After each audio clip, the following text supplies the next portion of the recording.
Hello and welcome back to the Calculus 1 playlist. In today's video, we're going to be going over 8 exam-styled pre-calculus review questions. So we're going to kind of talk about domain and range, some of the functions that I've done in previous videos using trigs and absolute values, and these will be significantly harder than the examples I did in the previous videos. So without further ado, let's begin. And at any point, feel free to pause the video and try the problems yourself before watching. And in fact, I encourage that to help with your learning. But yeah, let's get right into it. So I'll write down the first problem, 1. So find the domain of f of x, and f of x in this case is equal to x multiplied by the square root of 12 minus the absolute value of x minus 4 plus 3 arc tan of ln of x squared minus 6x plus 8. Perfect. So you might be looking at this and be thinking, hang on, this is kind of difficult, or it looks really difficult. But don't worry, it's not too challenging of a problem. So the restrictive domains we need to consider in this case are the square root, arctan, and the logarithm inside the arctan. Well, let's look at this one by one. Firstly, the arctan.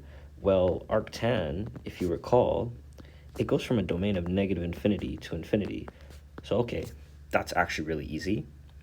And I forgot to mention this x value right here. This also has no restrictions. It can go from negative infinity to infinity.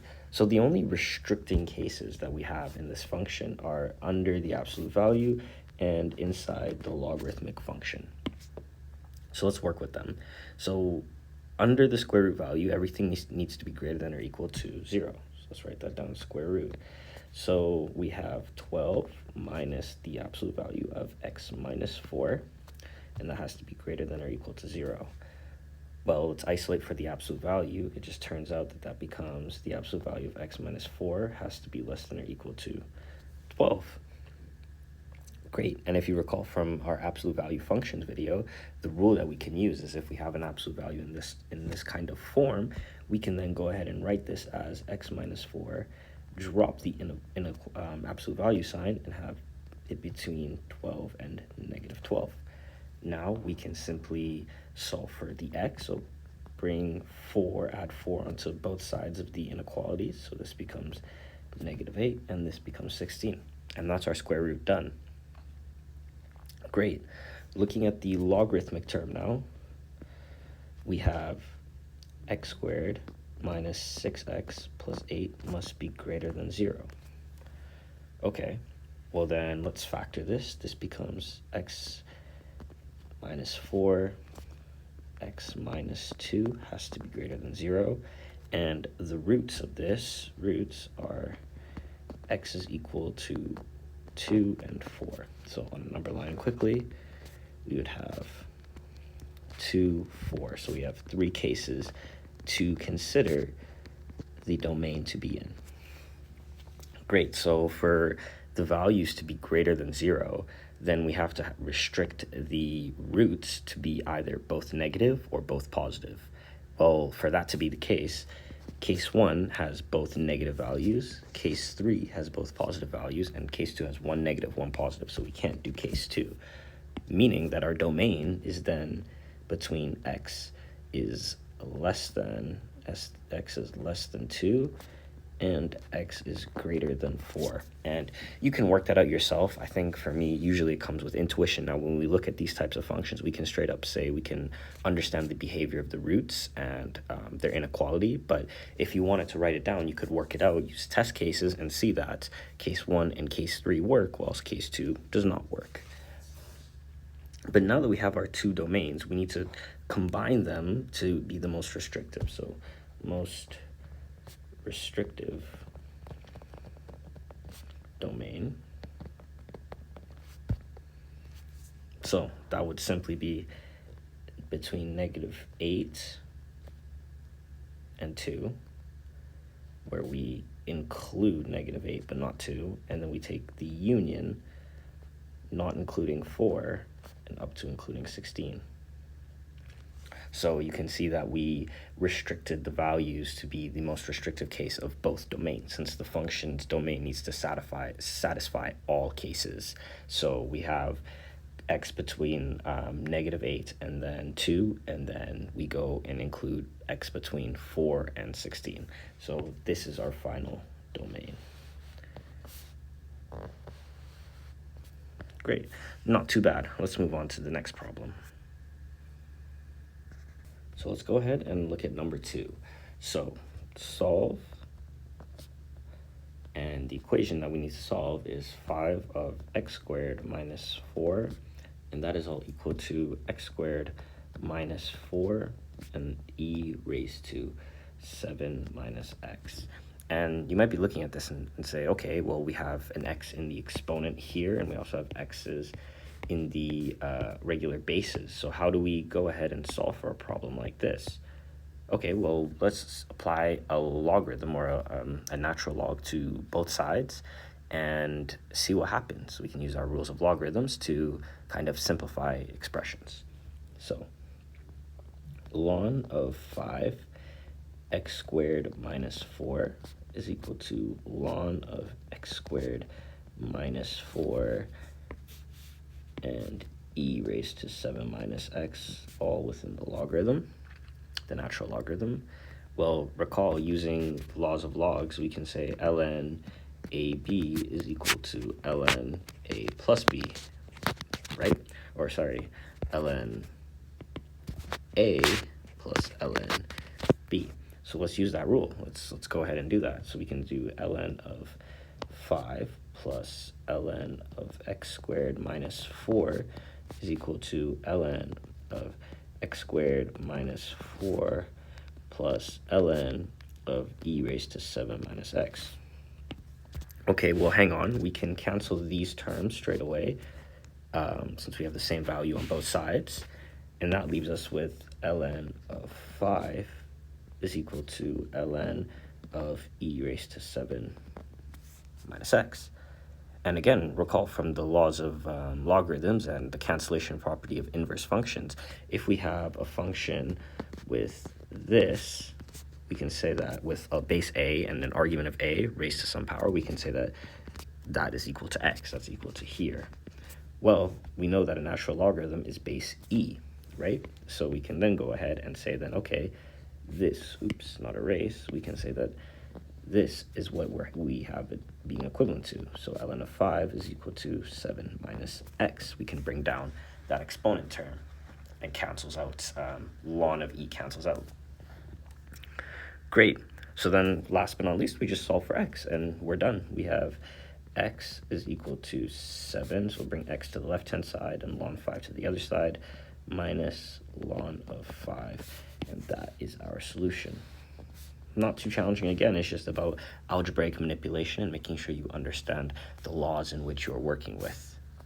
Perfect. Let's move on to the next example. So for problem number 3, let's say we have f of x is equal to ln of x, and we have g of x is equal to the absolute value of x minus 3, absolute value minus 1, absolute value minus 3, or minus 2, sorry. Great, we want to find the domain, of the composition f of g of x. So we know that the composition f of g of x is equal to f of g of x, like that. So we can say then that that is equivalent to ln of the absolute value of x minus 3 minus 1, the absolute value minus 2. Well, the only restriction is from the ln of x, where this has to be greater than 0. So then we can go ahead and say then the absolute value of x minus 3 minus 1 minus 2 has to be greater than 0. So bringing 2 to the other side, we have as such, minus 1 first, minus 1, and we have 2. Great. And if you recall from the laws of absolute values, again, now where we have the sign being greater than some constant, we have an absolute value being greater than some constant, we can write it as the following form. We can then drop the absolute value signs and then go x minus 3 minus 1. And when I mean drop the absolute value, I mean drop the outermost absolute values here. And we can say that that has to be greater than 2. And we have to analyze the case where we have x minus 3 minus 1 has to be less than negative 2. And again, that just comes from the rules of absolute values. So let's simplify this for ourselves. We'll have x minus 3 has to be greater than 3. And then on this case, we have x minus 3 has to be less than negative 1. Well, hold on, or this is absolute value. If we look at this, this can't happen. This is a contradiction because an absolute value always has to be greater than 0. There is no absolute value which is less than a negative number. The value of an absolute value function, the output has to be negative 1. And you can think about this. What value of x would give you a value less than negative 1? There is none.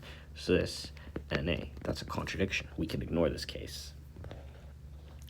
Now, if we come back and analyze the left-hand side, this one right here, we can then use, again, the same rule that we used previously, where we can write an absolute value which is greater than a constant as the following form. We can then go x minus 3, dropping this absolute value as greater than 3, and then x minus 3 has to be less than negative 3.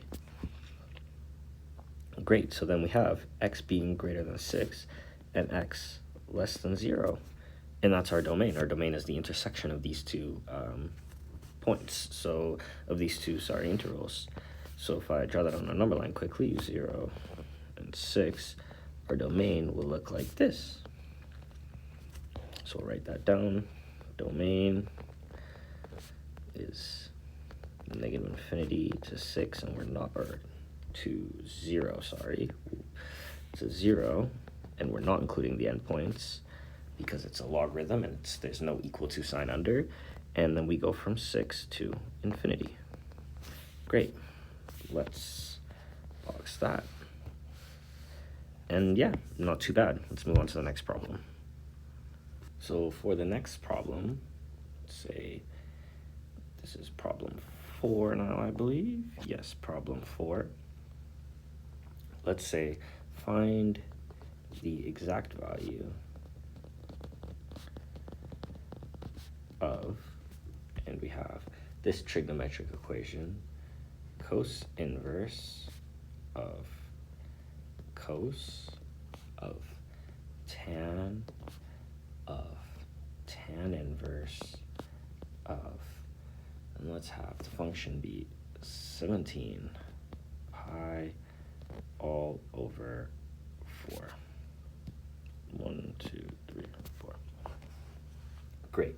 So to write this in exact value, we need to first consider the domains of the inverse functions as well. So let's write down, so cos inverse, it has a domain between 0 and pi. And the tan inverse, well, recall, we said it has a domain of negative infinity to infinity, so there's no restrictions on what tan inverse can be. Well, then we can go straight away and say, since the inverse of tan, like from this cancellation formula, if we have tan of tan inverse of x, well, that's just equal to x from our cancellation formulas, because the inverse of a function and its function are related by their cancellation formulas. So we can just go ahead and right away straight up write cos inverse of cos of 17 pi over 4. Great, now we need to change the angle 17 pi over 4 into an angle within the domain, 0 to pi. And since angles are coterminal, we can kind of do that. So we can subtract multiples of 2 pi to get back to the same point. So let's do that. 17 pi over 4, and let's subtract 8 pi over 4 and see what we get. Well, if we do that, then we're going to get, if my math is correct, 9 pi all over 4. Great, 9 pi over 4. So where are we at 9 pi over 4? We are not inside the interval of 0 to pi. So again, let's go ahead. So if I draw this out for you, the unit circle,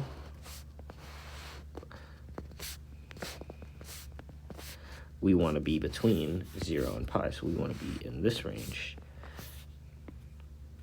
So we can subtract 2 pi again from 9 pi over 4. So 9 pi over 4 minus 8 pi all over 4 is all equal to pi over 4. Great, so pi over 4 is in this quadrant. It's right here. Pi over 4. Great, so then we can say that cos of pi over 4 is equivalent to cos of 9 pi over 4, which is equivalent to cos of 17 pi over 4 from the initial equation. Great. So what is cos pi over 4? Well, it turns out the cos and sine of pi over 4 is equivalent to, so if we say cos of pi over 4, that is equal to root 2 over 2. But we don't even need that. We can just straight up say then that the inverse, right, cos inverse of cos at pi over 4 is equal to pi over 4, again by the cancellation formula. So if we have cos inverse of cos of pi over 4, we can just say that's pi over 4. Cancellation formulas, f of x, f of f inverse of x is equal to x. And conversely, f inverse of f of x is equal to x, which is exactly what we've been doing. So this is our solution. I was going to write root 2, and then I realized I'm not solving for cos, I'm solving for cos inverse of cos 17 pi over 4. So our solution is pi over 4. Great. Moving on to the next example. So 5. Find the domain of f of x, and f of x is equal to ln 3 over 2 minus x minus 1 plus x minus 2 minus absolute value of x minus 3. These are all absolute values. Great.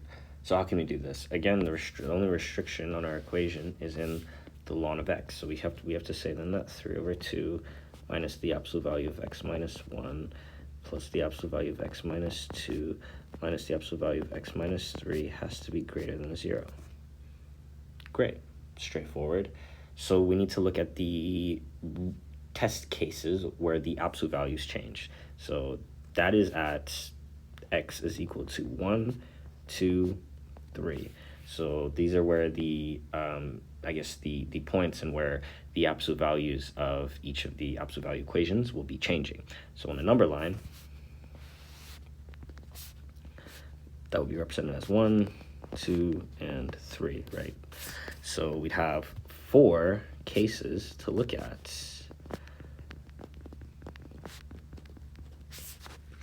So let's look at the interval when we have x is less than 1. Well, when x is less than 1, all of the absolute values are negative. They're in their negative form. So then we can write the equation as 3 over 2. And that has 3 over 2 being right here minus, but that becomes plus because of the negative symbol, x minus 1 minus x plus 2 plus x minus 3 being greater than 0, just making sure that my signs are correct. And they are perfect. So then we go ahead and look at solving this expression. So we have x right here, so x negative x and x, that becomes x, and all of the like terms add together and we get negative 1/2 being greater than 0. So x has to be greater than 1/2, which is in our domain, so that works out. So we can use this as a test value, TB. So x now has to be within the domain of 1 and 2. So that changes the value of this absolute value sign, x minus 1. So it turns out that turns into 3 over 2 minus x plus 1, and the rest stays the same. So minus x plus 2 plus x minus 3 less than 0. Well, we get negative x, and x, so that's negative x. And that happens to be plus 3 over 2, adding all the like terms, and that all has to be greater than 0. So we have x is less than 3 over 2, which is still inside of our domain. So that's going to be another test value. So the next point to check, and I'll move this all to the side. The next value that we're going to be checking is x is between 2 and 3, so our case 3, and that changes this and this, so those become positive now. So therefore we have 3 over 2 minus x plus 1 plus x minus 2 plus x minus 3 all has to be greater than 0. Again, we're just applying the proper signs on the absolute values depending on the case. So then we get negative x plus x plus x, so that's x. And then if we combine our like terms, it turns out we're going to get negative 5 over 2, I believe. Let's double check my math. Let's double check my math here quickly on this. This becomes, yes, this stays negative x, and then so minus 2 minus 3 is negative 5, plus 1 is negative 4, plus 3 over 2 has to be greater than 0. Well, then negative x minus 8 over 2 plus 3 over 2, yep, greater than 0. Negative x minus 5 over 2 has to be greater than 0. X will then be less than 5 over 2, or this is, this needs to be a positive x, that needs to be a positive x, that needs to be a positive x. That's where I was making my mistake. Okay, great. X minus 5 over 2, x has to be greater than 5 over 2. Yeah, sorry about that. I realized I was doing the math wrong in my head. Okay. And that can be a test value because that's 2.5, which is in this domain. And the last case, case 4, x has to be greater than or equal to 3.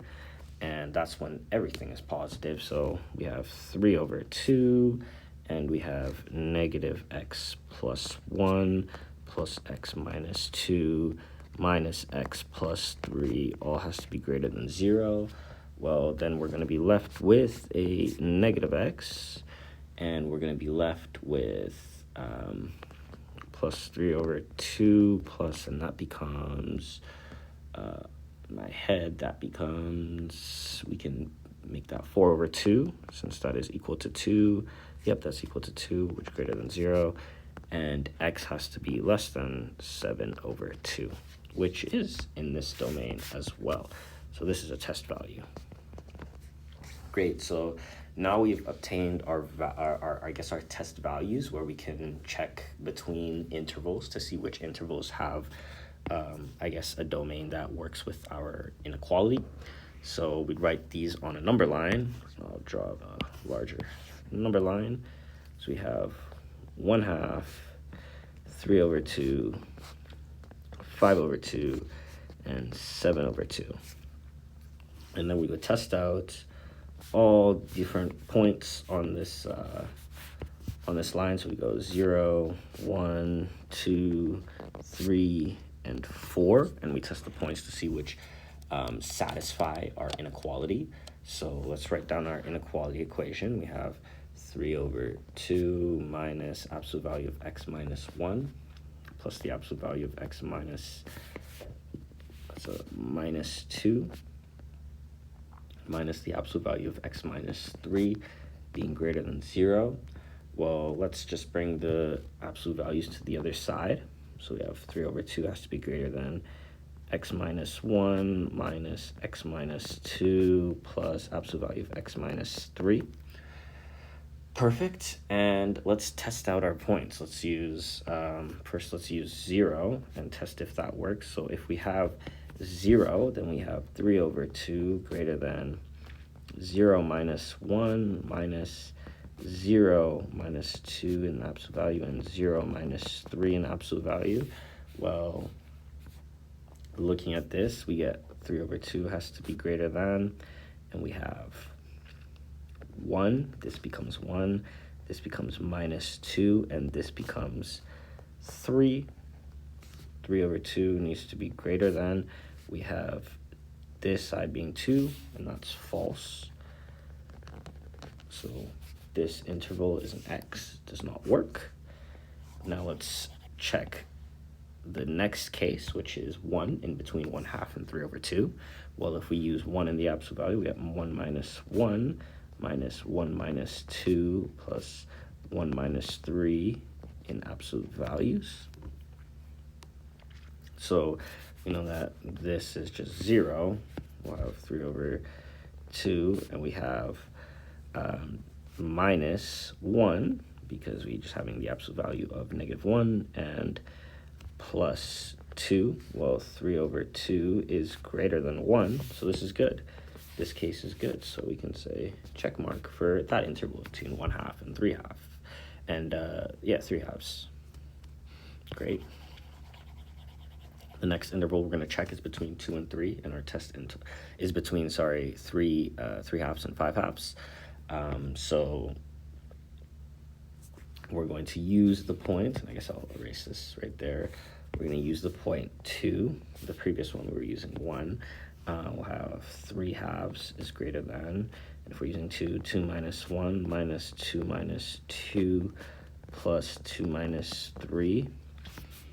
Well, we can say straight away that that becomes 0, and we have 3 over 2 needs to be greater than, well, this is 1, and this is 1. 3 over 2 greater than 2, that's false.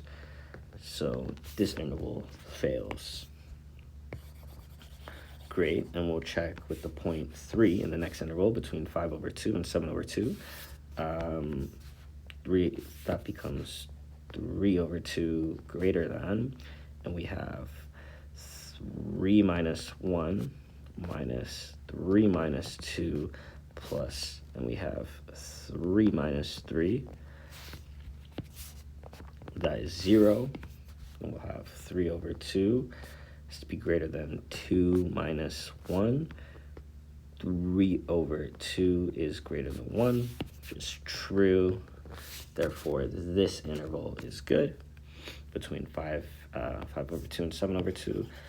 Last but not least, we'll have the last interval where our test point is 4, greater than 7 over 2, 4. And when we do that, we have 3 over 2 greater than, and we have 4 minus 1 minus 4 minus 2 plus 4 minus 3.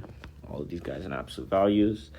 3/2 has to be greater than, that becomes 3, that becomes 2, that becomes 1.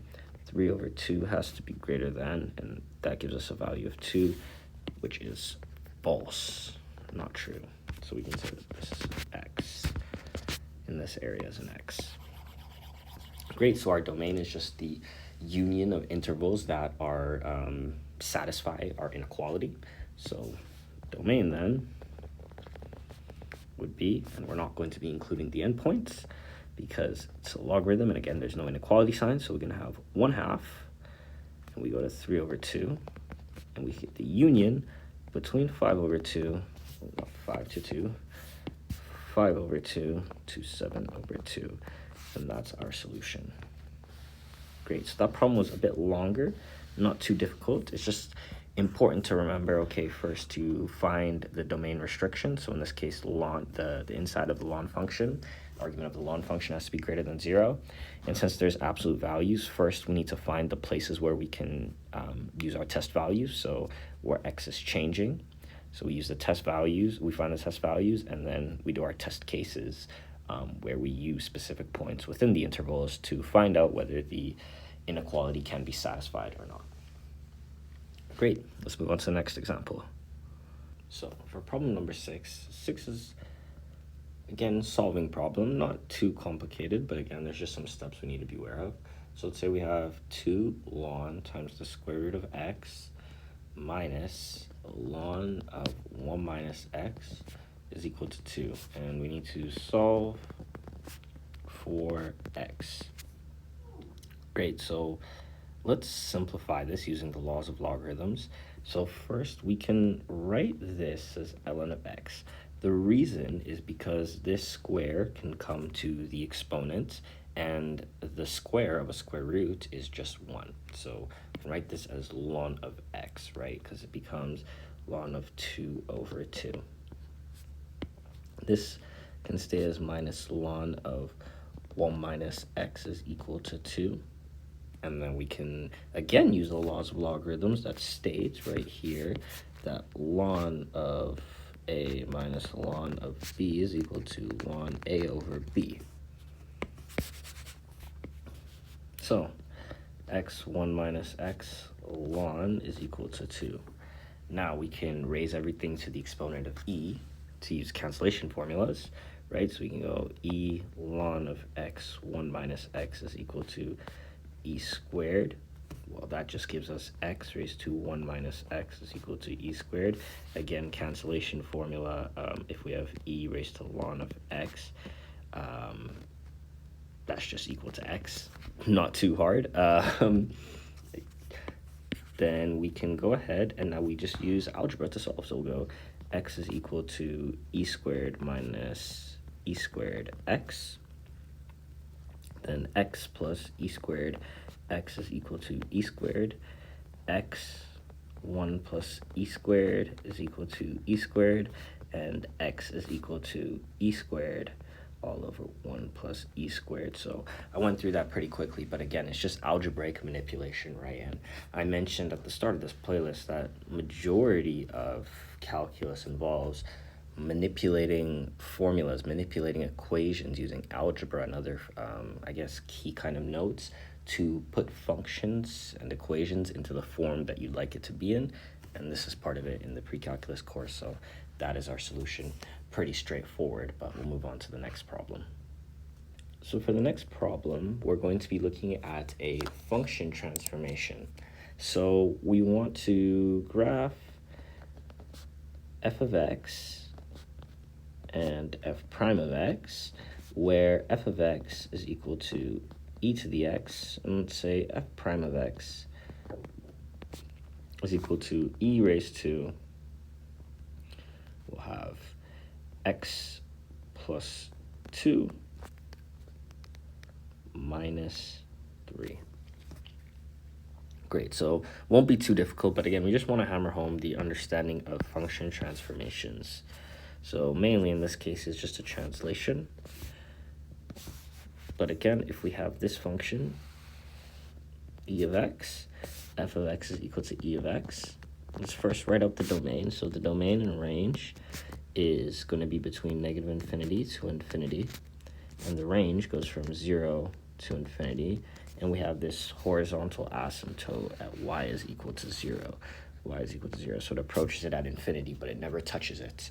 So when we do this function transformation, and even before that, let's write down a couple key points of f of x is equal to e of x.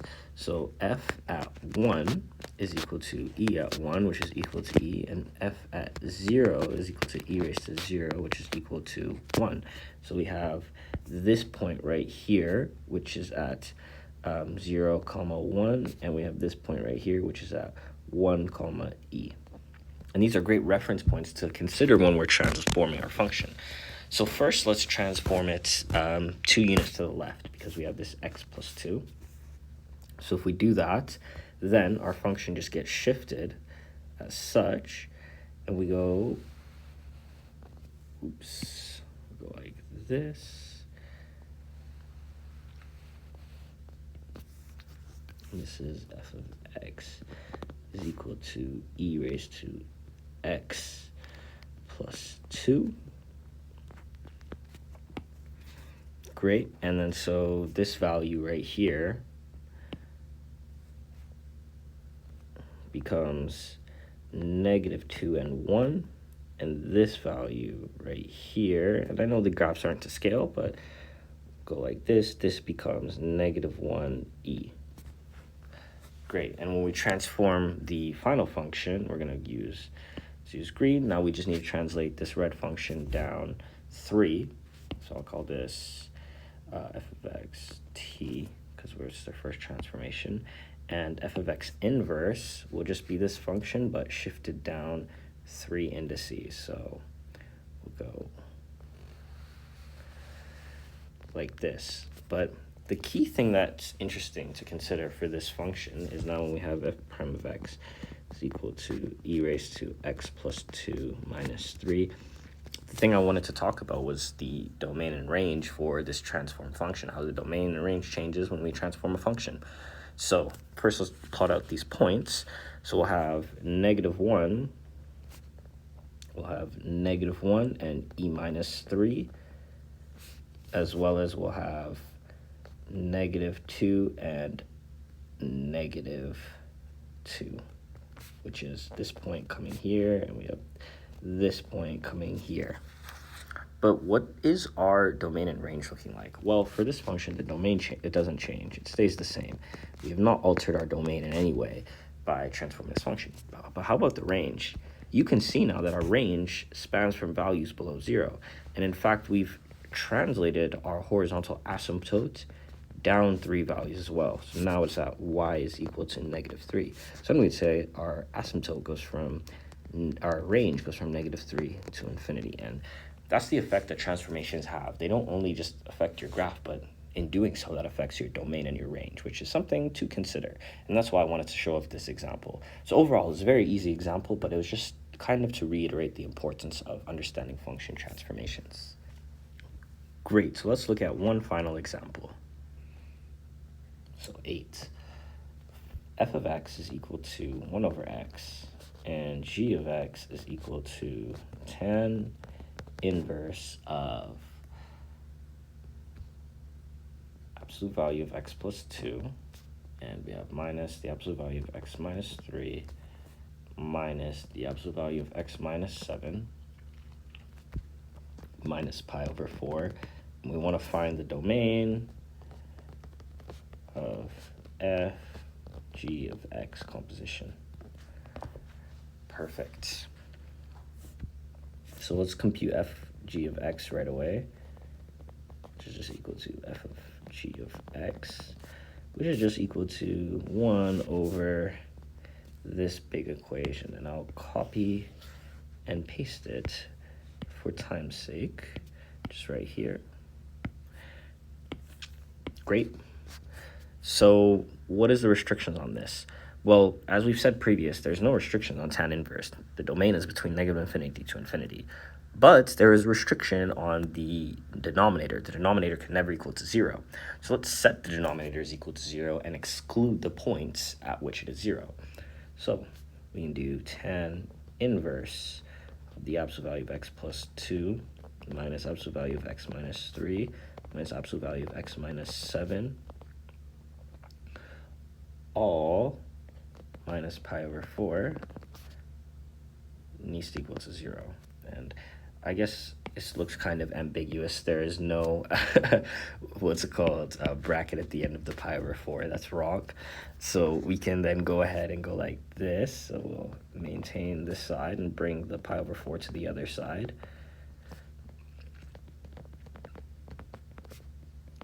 X minus 7, like that. This is an absolute value as well, equals to pi over 4. Great, so when is the tan inverse of some value equal to pi over 4 is equal to the angle pi over 4? Well, it's when the argument of tan inverse is equal to 1. So then we set this argument equal to 1. That has to be equal to 1, and that's the only way that we can get pi over 4. So let's do that. So tan inverse, the inside of that is x plus 2 minus x minus 3, and absolute values minus x minus 7, all equals to 1. So let's get our test values, so the places where our absolute values change. So that is going to be at, and if we draw a number line, -2, 3, and 7, the roots of the absolute values equations. So we have 4 intervals, 1, 2, 3, 4, that need to be checked. Oops, don't erase the number line. So great, let's check that. So let's say when x is less than -2, what happens? Well, if x is less than -2, then all of the absolute values are negative. So we get -x minus 2, then we get plus x minus 3 plus x minus 7 needs to equal to 1. Well, then we'll have x with these like terms, and we'll have -2 minus 3 is -5, minus 7 is -12, equals to 1, and we have x is equal to 13. Can this work? No, because this is a contradiction. X cannot be less than 2 and equal to -13, or to equal to 13, so that is false. Perfect. So then we'll look at the next case where we have x is bigger than -2, or bigger than or equal to -2 and less than 3. Great. So then in that case, this absolute value is positive, but the rest are negative. So we have x plus 2 plus x minus 3 plus x minus 7 all equals to 1. Then we'll have 3x and 3x. Then we have plus 2 minus 3 is -1. Minus 7 is -8 equals to 1. 3x is equal to 9. X is equal to 3. Is this solution valid? No, because we have x being, have x being less than 3 and also equal to 3. So it's false. Great, so let's check the next case. So we'll have the case when we have x being less than 7 but greater than or equal to 3. Well, in this case, x plus 2 is positive, x minus 3 absolute value is positive, but this one stays negative. So then we'll have the case of x plus 2 minus x plus 3 plus x minus 7 is equal to 1. Well, that just leaves us with x, and then it also leaves us with plus 2 plus 3 is plus 5, minus 7 is minus 2, which is equal to 1. X becomes equal to 3. Does this work? Well, in this domain, x is equal to 3 does work, because we have x being greater than or equal to 3, and we have, in our case, x is equal to 3. So it does work. This is true. This is true. That's good. So perfect. Finally, let's check the last domain when x is greater than or equal to 7. Well, if x is greater than or equal to 7, then we have all of our absolute values being true. So we have x plus 2, and we have minus x plus 3, then we have minus x plus 7, all is equal to 1. Let's make this more neat. X plus 7 is all equal to 1. So in that case, we have negative x, and we have 2 plus 3 is 5, plus 7 is 12, plus 12 is equal to 1. Well, then we get negative x is equal to negative 11, therefore x is equal to 11. And is this possible? Yes, x can be greater than 7 and equal to 11 at the same time. Those are not mutually exclusive. So this is true. Perfect. So now let's check if 11 and 3 are solutions to the equation, because those are the only x values which are possible. Great. So let's write down, or let's grab the equation right here.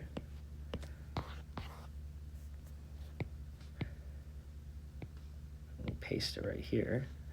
And let's try our values. Let's first try x is equal to 3.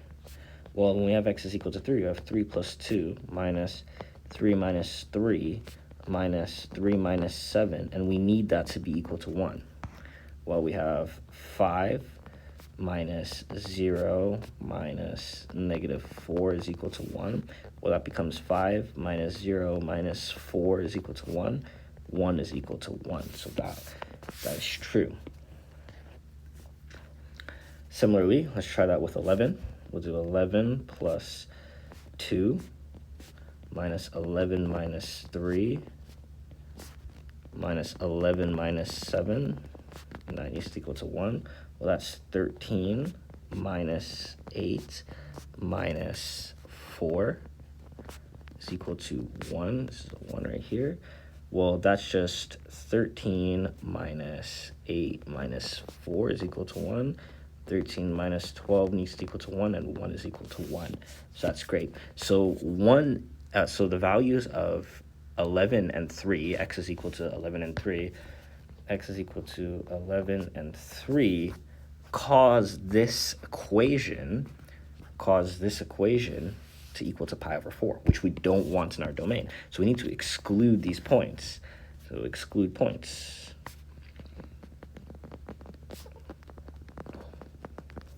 Therefore, to exclude these points, we then would just write our domain as between negative infinity to 3, and we union 3 to 11, and we union, and we go 11 to infinity.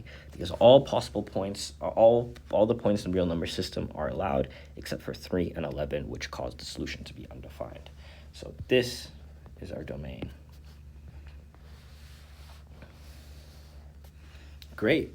So this was our exam style question video. Overall, we went through a variety of different examples ranging in difficulties, and we are ready now to move on to the calculus portion of this course. So if you enjoyed this video, please like, share, subscribe, and feel free to leave a comment, and I will see you in the next video where we start our Calculus 1 playlist's calculus portion.